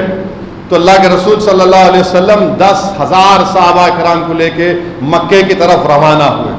اور جب مکے کے قریب پہنچے تو اللہ کے رسول صلی اللہ علیہ وسلم حکم دیا کہ مشالیں جلاؤ تاکہ مشرکین مکہ کو معلوم ہو جائے کہ ہم اتنی تعداد میں آئے ہیں. اور جب مشالیں جلائی گئیں مشرکین مکہ کے دلوں میں ہیبت طاری ہو گئی اتنے مشالیں آگ کو دیکھ کر. ابو سفیان جو اس وقت تک اسلام قبول نہیں کیے تھے, ابو سفیان معلومات حاصل کرنے کے لیے گئے تو حضرت عباس نے کہا کہ ابو سفیان اب تمہارے لیے کوئی راحت نہیں ہے, تم سیدھے جاؤ اور رسول اللہ صلی اللہ علیہ وسلم کے ہاتھ پر اسلام کو قبول کر لو. ابو سفیان جاتے ہیں, رسول اللہ صلی اللہ علیہ وسلم کے سامنے جا کر کہتے ہیں اشہد ان لا الہ الا اللہ و اشہد ان محمد رسول اللہ. اللہ کے رسول صلی اللہ علیہ وسلم کیونکہ بہت بڑے سردار تھے مشرکین مکہ کے, وہ جب دین قبول کرتے ہیں تو مشرکین مکہ کے دلوں پر اور خوف طاری ہو گیا. اور جب مکے میں داخل ہوئے, جب داخل ہو رہے تھے تو سیرت النبی میں لکھا گیا کہ جب 10,000 مسلمان جا رہے تھے تو رسول اللہ صلی اللہ علیہ وسلم نے ایک صحابی کو حکم فرمایا کہ دیکھو یہ کتیا ہے, اس کے بچوں کو دودھ پلا رہی ہے, تم یہاں پر ٹھہرو, اس کتیا کے بچوں کو کوئی نقصان نہ ہو. میرے بھائی یہ رحمت اللہ عالمین صلی اللہ علیہ وسلم ہے. اور جب مکے میں داخل ہوئے تو ایک جگہ پر خالد بن ولید رضی اللہ تعالیٰ عنہ سے مدبھیڑ ہوئی. اس میں کئی شاید 30 کے قریب مشرکین مارے گئے جو تلوار لے کر مقابلے کے لیے آئے. حضرت ابو سفیان رضی اللہ تعالیٰ عنہ اللہ کے رسول صلی اللہ علیہ وسلم سے کہتے ہیں یا رسول اللہ کیا آج آپ قریش کو ختم کر دیں گے, قریشی جوانوں کو ختم کر دیں گے؟ تو اللہ کے رسول صلی اللہ علیہ وسلم ان کی عزت فرماتے ہیں, کہتے ہیں کہ جو کوئی تمہارے گھر میں داخل ہوا امان میں, جاؤ ابو سفیان. رسول اللہ صلی اللہ علیہ وسلم جاتے ہیں. ام ہانی حضرت علی کی بہن, وہ کہتی ہیں کہ میرے پاس 2 لوگ ہیں ان کو امان میں دیا. رسول اللہ علیہ وسلم بولتے ہیں میں ان کو امان میں دیا ہوں. پھر ان کے گھر میں جا کر غسل لیتے ہیں, نمازیں پڑھتے ہیں, اور صحابہ کرام کو حکم فرماتے ہیں کہ مکے میں جو 360 بت ہیں اس کو نکالو اور صاف کرو. پھر ایک روایت میں آیا کہ رسول اللہ صلی اللہ علیہ وسلم اونٹ پر بیٹھتے ہیں اور اپنی چھڑی مبارک سے اشارہ کرتے خل جاؤ الحق وزہاق الباطل ان الباطل کان زہوقا, کہ حق آ گیا اور باطل مٹنے کے لیے, اور ایک ایک بت گرتے جاتا, ایک ایک بت گرتے جاتا. پھر ظہر کا وقت ہوتا ہے. رسول اللہ صلی اللہ علیہ وسلم اب دیکھیے جب حرم شریف میں مکے میں داخل ہو رہے آقا دو عالم صلی اللہ علیہ وسلم, آپ کے گود میں کون بیٹھے ہوئے ہیں؟ آپ کے خاندان کا کوئی بچہ نہیں بیٹھا ہوا ہے, کوئی بچہ نہیں بیٹھا ہوا ہے. آپ کے غلام زید بن حارث کے بیٹے اسامہ بن زید بیٹھے ہوئے ہیں. آپ سوچئے کہ یتیم کو, اپنے غلام کے بیٹے کو اپنے ساتھ اونٹ پر بٹھائے, اور ایک فاتح کے طور پر جب مکے میں داخل ہوئے تو رسول اللہ صلی اللہ علیہ وسلم کی نظریں نیچی تھی, سر مبارک نیچے جھکا ہوا تھا. لوگوں نے پوچھا رسول اللہ صلی اللہ علیہ وسلم ہم تو فاتح ہیں. بولے نہیں, میں نہیں چاہتا کہ جو لوگ مجھے تکالیف دیے ان کی نظریں مجھ سے مل جائیں تو شرمندہ نہ ہو جائیں. رسول اللہ صلی اللہ علیہ وسلم نظریں مبارک نیچی رکھے. اور پھر جب ظہر کا وقت آیا تو حضرت پوچھے میرا بلال کہاں ہے, میرا بلال کہاں ہے؟ بولے بلال ہے. حضرت بلال سے کہا کہ چڑھ جاؤ کعبے کی چھت پر اور آزاد ہو. اب کعبے کو آپ جس طرح آپ دیکھیں قبلہ ہی قبلہ ہے. حضرت بلال نے پوچھا رسول اللہ صلی اللہ علیہ وسلم کس طرف رخ کرو؟ بولے میرے طرف رخ کر کے آزاد ہو, میرے طرف رخ کر کے آزاد ہو. کسی شاعر نے یہاں پہ بڑا خوب کہا کہ ازل سے تیرے عشق کا ترانہ بنی, ازل سے تیرے عشق کا ترانہ بنی, نماز تو اس کی دید کا ایک بہانہ بنی. پھر اس کے بعد بتوں کو ہٹا دیا گیا. ایک حبل ایک بہت بڑا بت تھا, بہت اونچا, جو رسول اللہ صلی اللہ علیہ وسلم نے اس کو ہٹانے کی کوشش کی. بڑا اونچا تھا. تو حضرت علی نے کہا رسول اللہ صلی اللہ علیہ وسلم آپ میرے کندھے پہ کھڑے ہو جائیے. اللہ کے رسول صلی اللہ علیہ وسلم مسکرا کر کہتے علی تم نبوت کا بوجھ نہیں اٹھا پاؤ گے, تم میرے کندھے پر کھڑے ہو جاؤ. اب سوچئے, آپ دوش مبارک پر کھڑے ہو گئے اور رسول اللہ صلی اللہ علیہ وسلم پوچھتے ہیں علی کیا دیکھ رہے ہو؟ بولے رسول اللہ صلی اللہ علیہ وسلم ہر چیز میرے ہاتھ میں آ رہی ہے, میں عرش سر کے قریب پہنچ چکا ہوں. بہرحال وہ بت کو گرایا گیا اور حضرت علی جب زمین پہ تھوڑا نیچے آئے, تھوڑا گرے تو مسکرائے. اللہ کے رسول صلی اللہ علیہ وسلم پوچھا علی کیوں مسکرا رہے ہو؟ بولے رسول اللہ صلی اللہ علیہ وسلم زمین پہ نیچے آ گیا نا. تو بولے نہیں علی, اٹھانے والا محمد رسول اللہ صلی اللہ علیہ وسلم ہے اور تمہارے کو اتارنے والا حضرت جبریل امین ہے. اور رسول اللہ صلی اللہ علیہ وسلم کے پاس پورے مشرکین مکہ آئے. بولے ہمارے ساتھ کیا سلوک کریں گے آپ سوچئے. 53 سال ایک ایک کو نے تکالیف دی, ایک ایک کو تکالیف دی. رسول اللہ صلی اللہ علیہ وسلم نے کہا کہ جس طرح حضرت یوسف علیہ السلام نے اپنے بھائیوں سے کہا تھا کہ جاؤ میں آج تم کو معاف کرتا ہوں, یہ دین ایسا ہے بھائی. اللہ کے رسول صلی اللہ علیہ وسلم نے کہا کہ میں تم تمام کو معاف کرتا ہوں, جاؤ. تو علماء کرام نے یہ بتایا لکھا کہ رسول اللہ صلی اللہ علیہ وسلم کے مکی زندگی کے 13 سال, مدنی زندگی کے 8 سال, اور جب مدینے سے نکل کر آئے تو 10,000 صحابہ تھے. اور جب رسول اللہ صلی اللہ علیہ وسلم نے سب کو معاف کر دیا اور 2 سال کے بعد جب حجۃ الوداع میں آقا دو عالم صلی اللہ علیہ وسلم اپنا مشہور خطبہ دیے, جب کتنے مسلمان تھے؟ 1,24,000. 1,24,000 تھے. اور کس کس کو رسول اللہ صلی اللہ علیہ وسلم نے معاف کیا؟ آپ کی صاحبزادی حضرت زینب, جو ابو العاص آپ کے شوہر ہیں, جنگ بدر میں گرفتار ہو گئے. رسول اللہ صلی اللہ علیہ وسلم نے حضرت خدیجہ کا ہار آپ کی بیٹی نے بھجایا, شہزادی زینب نے بھجایا. تو رسول اللہ صلی اللہ علیہ وسلم نے حضرت ابو العاص سے کہا کہ تم جب مکے کو جاؤ گے میری بیٹی کو بھجاؤ گے واپس. اور جب حضرت زینب نکل کر جا رہی ہیں, ایک حبار بن اسود نامی شخص تھا, اس نے حضرت زینب کے اونٹ کے پیٹ میں تیر ماری. حضرت زینب حاملہ تھی, نیچے گری, پتھر پر حمل ساکت ہو گیا. اتنی بیمار تھی کہ اسی میں ان کا وصال ہو گیا. وہ دوڑے رسول اللہ صلی اللہ علیہ وسلم میرے کو معاف کر دو, میرے کو معاف کر دو. رسول اللہ صلی اللہ علیہ وسلم کے سامنے کہتا اشہد ان لا الہ الا اللہ و اشہد ان رسول اللہ. اللہ کے رسول صلی اللہ علیہ وسلم بولتے جا میں تیرے کو معاف کر دیا. میرے بھائی جو کسی اپنی بیٹی کی موت کا باعث بنا, رسول اللہ صلی اللہ علیہ وسلم نے اس کو معاف کر دیا. پھر ایک وحشی آیا, وحشی. رسول اللہ صلی اللہ علیہ وسلم حدیث ہے کہ میں سب سے بہترین چچا میرا حضرت حمزہ ہیں. حضرت حمزہ کو احد کے میدان میں اس وحشی نے خنجر پھینکا تھا. رسول اللہ صلی اللہ علیہ وسلم اس کو پوچھتے تو وحشی ہے؟ بولے ہاں. کیسے مارا تو نے؟ بولے میں ایسے کرا. رسول اللہ صلی اللہ علیہ وسلم بولتے معافی چاہتا. بولے رسول اللہ صلی اللہ علیہ وسلم بولتے جا میں تیرے کو معاف کر دیا. اور حضرت حمزہ کے کیسا, حضرت حمزہ کے ناک, کان, ہاتھوں کو کاٹا گیا تھا. ہندا نے قسم کھائی تھی کہ ان کے جگر کو چباؤں گی میں. رسول اللہ صلی اللہ علیہ وسلم نے ان کو معاف کر دیا. پھر ہندا آئی, بولے مجھے معاف کر دو, میں اشہد ان لا الہ الا اللہ و اشہد ان محمد رسول اللہ کہتی. اللہ کے رسول صلی اللہ علیہ وسلم نے کہا کہ جا میں تجھے معاف کر دیا. مگر وحشی کو اللہ کے رسول صلی اللہ علیہ وسلم نے کہا کہ میرے سامنے مت آؤ, جب تم سامنے آتے مجھے میرے چچا یاد آتے. تو وحشی کا معاملہ کیا تھا, وہ دوڑ کے آتا اور رسول اللہ صلی اللہ علیہ وسلم کے پیچھے بڑھ جاتا جا کے, اور وہ اس وقت تک زندہ تھا جب مسلمان کذاب کا فتنہ شروع ہوا صدیق اکبر کے زمانے میں.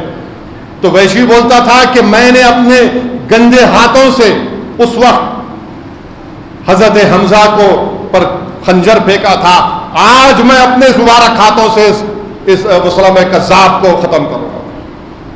میرے عزیز دوستوں اور بزرگوں، ابو جہل کا بیٹا اکرمہ بن ابو جہل آیا، جو گندگی ڈالتا تھا، تکالیف رسول اللہ صلی اللہ علیہ وسلم کو دیتا تھا. رسول اللہ صلی اللہ علیہ وسلم نے کہا مرحبا. اور اکرمہ کلمہ پڑھ کر کہتے رسول اللہ صلی اللہ علیہ وسلم میں نے زندگی میں پورے گناہ، غلطیاں، ظلم آپ کے ساتھ کیا، غلط باتیں آپ کے بارے میں کہیں، آج آپ نے مجھے معاف کر دیا، اب میں پوری زندگی دین حق کے لیے لگا دوں گا. مگر ایک شخص کو اللہ کے رسول صلی اللہ علیہ وسلم نے معاف کیا. اس کا نام کیا تھا؟ ابن خطل. وہ اللہ کے رسول صلی اللہ علیہ وسلم کی شان میں اپنے 2 لونڈیوں کے ساتھ بکواس کرتا تھا، گستاخی کرتا تھا.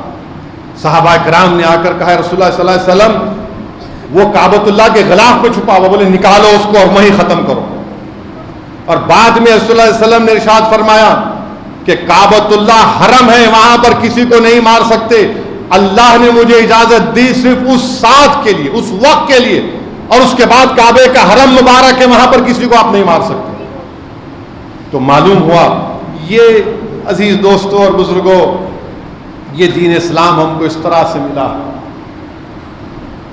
فتح مکہ ہوا اور کتنی تکالیف کے بعد فتح مکہ ہوا. میرے عزیز دوستوں اور بزرگوں، میری آپ سے گزارش یہ ہے کہ اس دین کو سمجھیے. یہ مت سمجھیے کہ ارے ہم مل گئے، نہیں میرے بھائی، بہت قربانیوں سے دین اسلام ہم کو ملا، اور ڈرنے اور گھبرانے کی ہم کو اور آپ کو ضرورت نہیں ہے. میں جانتا ہوں ہمارے وطن عزیز میں بہت سے ایسے حالات پیدا کیے جا رہے ہیں. اب کوئی بول رہا ہے کہ ان کی خبر توڑ دیں گے، کوئی بول رہا ہے ہم یہ کر دیں گے. یہ جانتے نہیں ہیں کہ جب کوئی اس زمین میں چلے جاتا ہے یا کوئی اپنے مذہبی رسومات کے تحت دنیا سے جاتا ہے، سب کو اللہ ایک دن جمع کرنے والا ہے. تم آج بڑی بڑی باتیں کر رہے ہو نا، انشاءاللہ تعالی ہم اس دن کامیاب ہوں. آج تم اقتدار کے نشے میں آ کر تم بکواس بک رہے ہو، تم نفرت کے مظاہرے کر رہے ہو. ایک مہاراشٹرا کا مکھیہ منتری بولتا ہے، اس طرح کا بیان اس کے وزیر دیتے ہیں کہ وہ نکال دیں گے، اور پھر جب گڑبڑ ہوتی بولتے نہیں وہ پکچر کی وجہ سے گڑبڑ ہوئی. اچھا پکچر کی وجہ سے گڑبڑ ہوئی؟ تم کیا کر رہے تھے؟ تمہارا ہی شہر ہے نا وہ ناگپور. اور کیا کیا انہوں نے؟ قرآن کریم کی آیتیں جس چادر مبارک پہ تو جلا دیا. دوپہر میں جا کر کمپلین دیا گیا کہ ایکشن لو، اور ظاہر بعد میں تشدد ہوا، ہم اس کی مذمت کرتے ہیں، کنڈیم کرتے ہیں. مگر آپ بولے نہیں پکچر کی وجہ سے ہوا. اچھا پکچر کی وجہ سے ہو رہا ہے سب، اور آپ کیا کر رہے ہیں؟ ہاتھوں میں مہندی لگی ہوئی. آپ کی حکومت، آپ کی پولیس، آپ کی انٹیلیجنس فیلئر آپ کا. کیوں کر رہے ہیں سب یہ؟ ارے لا اینڈ آرڈر اگر پیدا ہو رہا ہے تو تمہاری وجہ سے ہو رہا ہے. تمہارے جو لوگ آج وزیر بنے بیٹھے ہیں وہ مسلمانوں کے خلاف گندگی، بکواس اور زہر کو پھیلا کر منتری بن چکے ہیں. ان کو کچھ نہیں کر رہے. نے خبر کو نکال دیں گے، اس کو نکال دیں گے، یہ نکال دیں گے. ارے رول آف لا سے چلے گا یا تمہاری من مانی سے چلے گا؟ بتاؤ ہم کو. بول دو کہ اس دیش میں قانون نہیں ہے، جس کی لاٹھی اس کی بیل چلے گا. کیا پھر رول آف لا کہاں ہے؟ پھر آئین سے چلے گا، سمویدھان سے چلے گا، یا تمہارے زور پر چلے گا؟ بھائی میری پسند کو ہو جو سکتی ہے، تمہاری پسند نہیں ہوگی تو کیا مطلب؟ ضروری نہیں نا کہ سب کی ایک پسند ہو جائے. میرے کو کالا پسند تو تم کیا کرو گے؟ نہیں میرے گورا نہیں، میرے کو نہیں پسند گورا، میرے کو مجھے سفید پسند، تم بولے نہیں کالے نہیں ہوگا. اور پھر ایک حیرت انگیز بات یہ ہے کہ اس بادشاہ کے بارے میں جو لوگ بات کر رہے ہیں نا، چھترپتی شیواجی کے پوتے چھترپتی شاہو خبر پہ گئے تھے. یہ میں نہیں بول رہا ہوں، آج سے 2 دن پرانا انڈین ایکسپریس کا اخبار ہے، ذیشان شیخ کے نام سے ڈالو حضرت گوگل میں، بیکار چیزیں دیکھتے ہیں آپ لوگ. اس آرٹیکل میں لکھا کہ چھترپتی شیواجی کے بیٹے خبر پہ گئے. اب کیا بولیں گے ان کو آپ؟ کیا بولیں گے ان کو آپ؟ اچھا پھر اس سے ہٹ کے گاندھی نے کیا کہا تھا 1931 میں اس بادشاہ کے بارے میں؟ پیمبروک کالج ہے برطانیہ میں، نومبر 1931 کو گاندھی نے کیا کہا تھا، پڑھ لو تم ذرا۔ پھر دسمبر 1931 کو گاندھی نے کیا کہا تھا راؤنڈ ٹیبل کانفرنس میں اس مغل بادشاہ کے بارے میں؟ وہ میرے ابا نہیں ہیں، دیکھ لو۔ پھر اس کے بعد ینگ انڈیا ایک مہاتما گاندھی کا جرنل تھا، جولائی 21 1920 میں گاندھی نے کیا لکھا، پڑھ لو تم۔ پھر نوجیون اکتوبر 20 1921 کو گاندھی نے کیا لکھا اس مغل بادشاہ کے بارے میں، پڑھ لو تم۔ اور یہ بھی پڑھ لو جب کسی نے گاندھی کو خط لکھ کر کہا کہ اس بادشاہ نے ایک مندر کو توڑ کے مسجد بنایا، تو گاندھی نے کہا کہ یہ انٹالرنس ہے، اس سے ہم کو بچنا ہے، یہ غلط ہے۔ گاندھی نے یہ بھی کہا۔ میں بھی گاندھی سے ڈس ایگری کرتا ہوں، میں بہت سے گاندھی کے چیزوں سے اس کی مخالفت کرتا ہوں، تو کیا میں بول دوں جا کے توڑ دوں؟ ارے تم توڑنے کے لیے آئے یا جوڑنے کے لیے آئے، بتا ہم کو۔ اچھا جو 300 سال پہلے ہوا تم اب مجھ سے پوچھ رہے ہو، نہیں تم بولو، میں بولوں تو پھر پشپامترا سنگا کون ہے؟ تمہارے ڈیڈی ہے انہوں؟ کون ہے پشپامترا سنگا؟ بولو پھر۔ چھولا بادشاہوں کے پاس کیا ہوا؟ بولو میں۔ ارے ملک میں بے روزگاری ہے، پینے کا پانی نہیں ہے، لوگ بیمار پڑ رہے ہیں، فیکٹریاں بند ہو رہی ہیں، چین بھارت کی زمین پہ قبضہ کر کے بیٹھا ہے، مگر نہیں 300 سال پرانی بات کرے تو سب چلے جاتا۔ یہ کیا عام فاٹ ہے؟ بولے چلے جائیں گا۔ میرے عزیز دوستوں اور بزرگوں، میں ایک ہی بات کہہ رہا ہوں، اپنی ہمتوں کو بلند رکھیے، ڈرنے اور گھبرانے کی ضرورت نہیں ہے۔ اللہ کے رسول صلی اللہ علیہ وسلم کی ہم امت ہیں، اللہ اس کا رسول ہمارے ساتھ ہیں، اللہ اس کا رسول ہمارے ساتھ ہیں، ہرگز ڈرنے کی ضرورت نہیں۔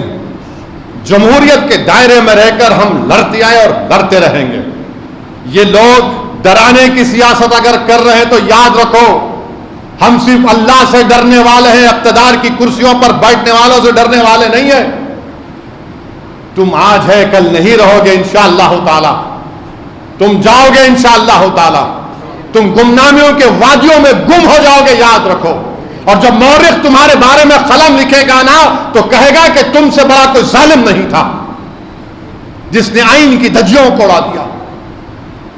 میرے عزیز دوستوں اور بزرگوں، ہم کیا کیا دیکھتے ہیں، روز کیا کیا ایک ایک نیوز آتی ہے۔ اب بول رہے کہ کوئی ایک میلہ لگاتے اتر پردیش میں، ایک پولیس کے آفیسر کا ویڈیو دیکھا، نہیں انہیں لٹیرا تھا، تم میلہ نہیں لگانا۔ کیسے معلوم تم کون لٹیرا تھا؟ نہیں لٹیرا تھا تم نہیں لگانا۔ اچھا لکھ کے دے دو لٹیرا تھا، قانون بنا دو لٹیرا تھا، اور ہم کو بتاؤ لٹیروں کا کون، قانون بنا کے بولو یہ سب لٹیرے ہیں، اور ہم کو یہ بتاؤ کہ کون لٹیرا نہیں تھا اس کا بھی قانون بناؤ۔ 1000 سال سے میلہ ہوتا ہے، بولے نہیں لٹیرے کا میلہ نہیں کرنا۔ کون ہے تم یہ ڈیسائیڈ کرنے والے؟ کیا BNSS میں لکھا ہوا ہے لٹیرا؟ کیا قانون میں لکھا گیا لٹیرا؟ نہیں، نام وہ ہے لٹیرا۔ ارے تم کیا کر رہے ہو اس دیش کو؟ تم کہاں لے جا کر چھوڑ رہے ہو اس کو؟ میرے عزیز دوستوں اور بزرگوں، اس مبارک مہینے میں فلسطینیوں کے لیے بھی دعا کریے۔ میرے بھائی پھر سے اس ظالم اسرائیلی حکومت بمباری شروع کر دی، ایک بمباری میں 400 لوگ مارے گئے سحری کے وقت۔ ارے یہ کیا ہے، 100 خواتین معصوم، 50-60 بچے، ان کے لیے کفن تک نہیں۔ آپ دیکھو رضائیوں میں لاشیں پڑی ہوئی ہیں، اور یہ دنیا جو تماشا دیکھ رہے، جو فلسطینیوں کا نسل کشی ہو رہی ہے، جنوسائیڈ ہو رہا ہے۔ ہم اپنے وزیر اعظم سے پوچھنا چاہتے ہیں، آپ بولیں گے نہیں فلسطینیوں پر ظلم کے بارے میں؟ نہیں خالی ایڈ دے دو۔ ارے ایڈ سے کیا کرنا ہے؟ جان بچانا تو تب تو ایڈ لیں گے وہ لوگ۔ 4 گھنٹے کا 3 گھنٹے کا پوڈ کاسٹ کیے کسی ایک شخص کے ساتھ، ایک لفظ نہیں اس پہ فلسطین کے اوپر، ایک لفظ نہیں فلسطین کے اوپر ہمارے وزیر اعظم کی زبان پر نہیں آتا ہے۔ ارے انسانیت کا مسئلہ ہے یہ، اور وہ جو بڑے بڑے حکمران جن کو اللہ نے دولت دی. کیوں دی؟ کیونکہ اللہ کے رسول صلی اللہ علیہ وسلم کے ختم مبارک وہاں پر پڑے تھے. میرے آقا کے صدقے میں تم کو دولت ملی. ارے تم صرف دعا کر کے رو گے؟ تم صرف گڑگڑا کے دعا کر کے آمین آمین اللہ برباد کر دے؟ ارے ظالموں، تم بھول گئے کہ اللہ کے رسول صلی اللہ علیہ وسلم نے منبر پر خطبہ بھی دیا اور احد کے میدان میں جا کر اپنے دندان مبارک کو شہید بھی کروایا تھا. ظالموں، تم بھول گئے امام حسین کی شہادت کو. یاد رکھو، جب تک عمل نہیں کرو گے کچھ ہونے والا نہیں ہے. صرف دعا پر اکتفا مت کرو، یقیناً خوب دعا کرو، مگر جب اس مسجد سے باہر نکلیں گے تو عمل کرنا. اور عمل کیسے کرنا؟ اپنے دعاؤں کو آزماؤ کہ اللہ میں نے تیرے پاس اپنی بھیک کو رکھ دیا، اب میں نکلا ہوں، میری لاز رکھ لے. یہاں پر تو کوئی پرسان حال نہیں، کوئی بات نہیں. بخاری شریف کی آخری حدیث ہے کہ جب حشر کا میدان ہوگا اللہ ان تمام سے کہے گا کہ میں بھوکا تھا، میں پیاسا تھا، تم نے میری بھوک اور پیاس کو نہیں مٹایا. تو وہ کہے گا اللہ تو رب ہے، تجھے کیسی بھوک، تجھے کیسی پیاس، تجھے کیسی تکلیف؟ تو اللہ فرمائے گا فلانے مقام پر ایک آدمی، ایک شخص تکلیف میں تھا، تم نے اس کی تکلیف کو دور نہیں کیا. اس دن تو سب کو سامنا کرنا پڑے گا انشاءاللہ تعالی. سب کا حساب کتاب ہوگا، کوئی بچے گا نہیں. اللہ سبحانہ و تعالی سب کا حساب کتاب دے گا. اور آخر میں یہ جو مودی کی حکومت وقف کا قانون لا رہی ہے، یہ میں پھر سے اللہ کے گھر میں ٹھہر کر کہہ رہا ہوں، ان کا مقصد ایک ہی ہے، مسجدوں کو چھین لو، درگاہوں کو چھین لو، خانقاہوں کو چھین لو، قبرستانوں کو چھین لو، ایویکیو وقف پراپرٹیز کو چھین لو، وقف بورڈ میں الیکشن ختم کر کے غیر مسلم کو اور ان کے دم چھلوں کو اپوائنٹ کر کے وقف کی جائیدادوں پر اپنے ظالم لوگوں کو بٹھا دو. یہ ان کا اصلی مقصد ہے. اس قانون کے خلاف ہم کو صدائے احتجاج بلند کرنا پڑے گا. جس طرح آل انڈیا مسلم پرسنل لا بورڈ نے دلی میں احتجاج کیا، اور ہم بھارت کے جتنے غیور مسلمان ہیں، جتنے مسلمان ہیں، ایک تھوڑے ہوں گے ابو جہل کے ساتھی، ہوں گے ابو لہب کے، تمام نے اس کو ریجیکٹ کیا اس بل کو. اور ان کی کوشش یہ ہے، سننے میں آ رہا ہے کہ عید کے بعد پارلیمنٹ میں اس بل کو لایا جائے گا. ہم اللہ سے دعا کرتے کہ اللہ جو جائیداد کا مالک تو ہے، یہ ظالم حکومت ان وقف کی جائیدادوں کو برباد کرنا چاہتی ہے. ہم اللہ سے بھیک مانگتے ہیں کہ پروردگار اس قانون کو بننے سے رکوا دے. اور میرے عزیز دوستوں اور بزرگوں، یاد رکھیے ان لوگوں کو، یہ جو وقف کا قانون بنا کر پوری جائیدادوں کو ختم کرنا چاہتی ہیں. ارے تلنگانہ کے مندروں کے بورڈ میں، سکھوں کے بورڈ میں، عیسائیوں کے مذہبی بورڈ میں انہی کا مذہب کا آدمی ہو سکتا ہے، تو ہمارے وقف بورڈ میں کس بنیاد پر آپ لا کر غیر مسلم کو بٹھائیں گے؟ کس بنیاد پر بٹھائیں گے؟ یہ میرا مذہبی مسئلہ ہے وقف بورڈ. مگر مودی بول رہے نہیں ہم بٹھائیں گے. مقصد ایک ہی ہے کہ جائیدادوں کو چھین لیا جائے. ہماری کمیٹیوں میں آ کر بیٹھیں گے، یہ کریں گے، تماشے کریں گے پورا. وقفہ یوزر اس طرح کر رہے ہیں کہ کوئی بھی ڈسپیوٹ کریٹ کر دے. اب کو جا کے بولیں گا نہیں مکہ مسجد نہیں ہے، اس کا کاغذ دکھاؤ. تو انہیں بولیں گے نہیں ہم تو امینڈمنٹ یہ کر رہے ہیں کہ ڈسپیوٹ اگر ہوگا، ڈسپیوٹ نہیں ہوگا تو وقفہ یوزر. ارے بابری مسجد، رام مندر میں وقفہ یوزر کا سپریم کورٹ نے کہا وقفہ یوزر ہے. آپ کون ہوتے چھیننے والے؟ ایک ایک قانون ایسا بنا رہے ہیں کہ ہماری جائیدادوں کو چھین لیا جائے، مسجدوں کو چھین لیا جائے. ٹرپل طلاق کا غلط قانون بنایا، CAA کا قانون مذہب کی بنیاد پہ بنایا. اب یونیفارم سول کوڈ بنانا چاہتے ہیں، یونیفارم سول کوڈ بنانا چاہتے ہیں. میرے عزیز دوستوں اور بزرگوں، میری آپ سے ایک ہی گزارش ہے کہ متحد رہیے، اپنے اتحاد کو مضبوط رکھیے. جو طاقتیں آپ کے اتحاد کو کمزور کرنا چاہتی ہیں ان کو دور رکھیے، جماعت کو مضبوط کریے. یہ انفرادیت، شخصیت کوئی چیز نہیں ہے. مجلس اتحاد المسلمین آپ کی جماعت ہے. سالوں سے مجلس اتحاد المسلمین عوام کی خدمت کرتی آئی ہے، اور ان تمام لوگوں کو ایک ہی چیز تکلیف دیتی ہے کہ آخر کیا بات ہے کہ کیرل میں مسلم لیگ اور سرزمین دکن پر مجلس اتحاد المسلمین ہے، کیسے ان کو روکا جائے؟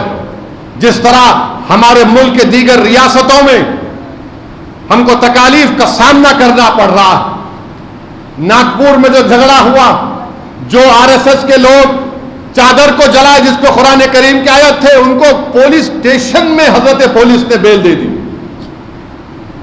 اور 50 یا 60 بچے ابھی جیل میں ہیں، اور چیف منسٹر بول رہے جو سازش کی ان کی خبر کھود دوں گا۔ ارے جو کرے فوٹو نہیں دکھ رہی آپ کو؟ آپ ہی کے بیان کی وجہ سے ہوا نا، آپ ہی کے شہر میں۔ میرے عزیز دوستوں اور بزرگوں، BJP RSS اور RSS بول رہی نہیں ہم یہ تشدد صحیح نہیں ہے۔ اچھا، پیچھے سے پورا کرنا اور آ کے بولا نے پانی ڈال دیتے ہم۔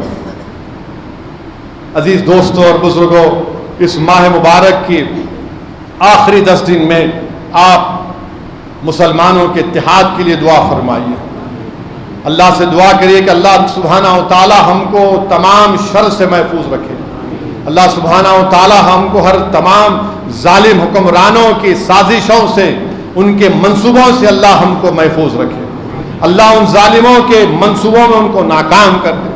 اور جس طرح اللہ سبحانہ و تعالی نے فتح مکہ میں مکہ کو فتح دیا، اللہ سبحانہ و تعالی اللہ کے رسول صلی اللہ علیہ وسلم کے صدقے میں، صحابہ کرام کے صدقے میں اللہ ہم کو بھی فتح کر دے۔ جس طرح اللہ نے غلبہ عطا کیا، اللہ سبحانہ و تعالی ہم کو بھی غلبہ عطا کر دے۔ اللہ سبحانہ و تعالی ہماری مساجد کو، ہمارے خانخواہوں کو، درگاہوں کو، ہماری وقف کی جائیدادوں کو اللہ اس کو بچا کے رکھے، اس کو اللہ حفاظت فرمائے۔ میرے عزیز دوستوں اور بزرگوں، خوب دعا کریے فلسطین کے مظلوموں کے لیے۔ دنیا میں کوئی ان کے لیے پوچھنے والا نہیں ہے میرے بھائی، دنیا میں کوئی پوچھنے والا نہیں ہے۔ آج وہ فلسطینی آج اپنی نظریں اٹھا کر دیکھ رہے ہیں کہ کون ہے دنیا میں جو کم سے کم ہمارے زبان پر اپنا نام تو لے رہے ہیں، مگر ہم غزہ کے مغربی کنارے کے فلسطینیوں کو حیدرآباد سے پیغام دے سکتے ہیں، ہم تو ضرور تم کو یاد کرتے ہیں، ہم ضرور تمہارے لیے دعائیں کرتے ہیں، ہم ضرور راتوں میں اٹھ کر تمہاری سربلندی کے لیے دعا کرتے ہیں، ہم تو تمہاری ہر چیز کے لیے دعا کرتے ہیں۔ ہم بہت دور ہیں مگر تم اور ہم ہمارے دل کے قریب ہیں، یہ ہمارے ایمان کا تقاضا ہے کہ ہم تم کو بھول نہیں سکتے۔ یہ مسجد اقصیٰ کی عظمت ہم سے پکار کر کہہ رہی ہے کہ میرے بچانے والوں کے لیے تم دعا کرو، ان کی ہمتوں کو بلند رکھو، اور انشاءاللہ تعالی اللہ سبحانہ و تعالی ضرور ان کو کامیاب کرے گا۔ یہ ظالم شیطان نتنیاہو ہے، اللہ سبحانہ و تعالی اس سے بھی انصاف کرے گا۔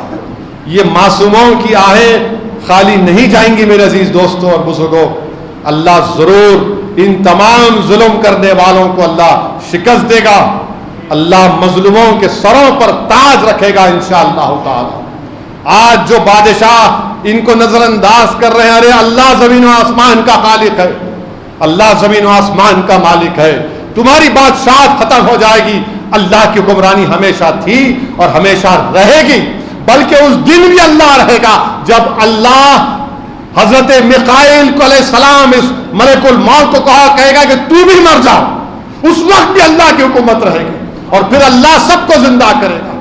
تو میرے عزیز دوستوں اور بزرگوں، ہم اللہ سے سامنے بھیک مانگتے آئے ہیں اور بھیک مانگتے رہیں گے کہ اللہ بھارت کے مسلمانوں کی حفاظت فرما، اللہ بھارت کے مسلمانوں کے اتحاد کو مضبوط فرما، اللہ اس ملک کو، بھارت کو مضبوط اور طاقتور بنا دے، اللہ اس ملک کو ایسا طاقتور بنا جہاں پر ہر کمزور کو انصاف ملے، جہاں پر ہر مظلوم کو انصاف ملے، اللہ اس ملک کو اور طاقتور بنا دے، اللہ مظلوموں کو اقتدار سے نواز دے، اللہ جن کو آج مارا جا رہا ہے اس لیے مارا جا رہا ہے کہ وہ تیرے نام لیوائیں، تیری وحدانیت کا اقرار کرنے والے، اللہ ان کو اقتدار سے نواز دے۔